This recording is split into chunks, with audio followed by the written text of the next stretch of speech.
We're in the farm, so as you can see, this is the area where we can plant bell pepper. So this is the seedlings. So now I have to perform how to plant this. So I will show you now. Anything else, you have to clean the area, cut the grasses, and then you have to move the seeds just like this. So you can see, have to plant this in this part.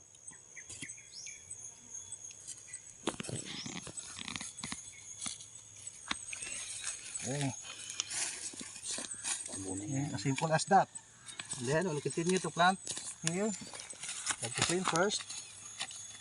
Then you have to cultivate. After that, you have to remove this from this platform. And then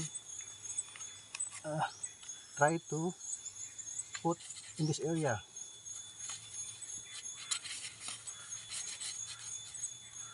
Okay. As simple as that.